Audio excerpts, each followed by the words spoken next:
எல்லோருக்கும் வணக்கங்க. இன்றைக்கி நம்ம சேனலில் திணையை வச்சு எப்படி ஒரு தக்காளி சாதம் செய்யலாம் அப்படிங்கிறத பார்க்கலாம். இது ரொம்ப ஈஸியான ரெசிபிங்க. 1 பாட்டில் நீங்கள் செஞ்சிடலாம். உடம்புக்கும் ரொம்ப நல்லது.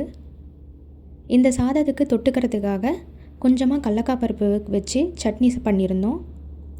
எங்கள் வீட்டில் யூஸ்வலாகவே இந்த மாதிரி கிளறின சாதம் செய்யும்போது இந்த சட்னி செய்கிறது உண்டுங்க. இந்த சட்னி வச்சு சாப்பிடும்போது ரொம்ப நல்லாயிருக்கும். வாங்க எப்படி செய்கிறதுன்னு பார்க்கலாம். ஃபஸ்ட்டு ஒரு குக்கர் எடுத்துக்கோங்க. அதில் எண்ணெய் விட்டுக்கிட்டு அதில் ஜீரகம், சோம்பு, பிரியாணிக்கான பொருட்கள் பட்டை, ஏலக்காய், அன்னாச்சி மொக்கு, பிரியாணி இலை இதெல்லாம் சேர்த்துருக்கோம். இது எண்ணெயில் நல்லா கொஞ்சம் வதங்கட்டுங்க. இதோடு சேர்த்து கருவேப்பிலை, ஒரு பெரிய வெங்காயம் அறுத்து வச்சுருக்கோம். ஒரே ஒரு பச்சை மிளகாய் இதோடு நம்ம சேர்த்துருக்கோம்.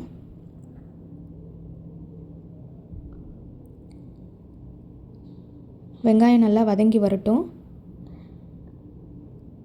இந்த ஸ்டேஜில் வெங்காயம் வரும்போது நம்ம இதோட இஞ்சி பூண்டு பேஸ்ட்டு 1 ஸ்பூன் மட்டும் சேர்த்துக்கலாம். இதை நல்லா பச்சை வாசனை போகிற அளவுக்கு நல்லா வதக்குங்க. தேவையான அளவு கல்லுப்பு சேர்த்திக்கோங்க.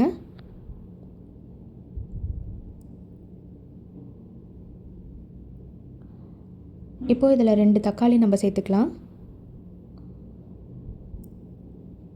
கொஞ்சமாக மஞ்சத்தூளும் இதோட சேர்த்துக்கோங்க.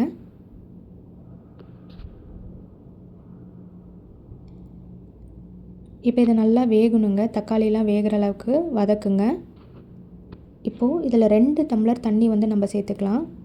அளவு இதுக்கு எப்படின்னாங்க, 1 டம்ளர் நீங்கள் திணை எடுத்திங்கன்னா அதே டம்ளரில் 2 டம்ளர் நீங்கள் தண்ணி சேர்த்துக்கோங்க. இதுதான் சரியான அளவு.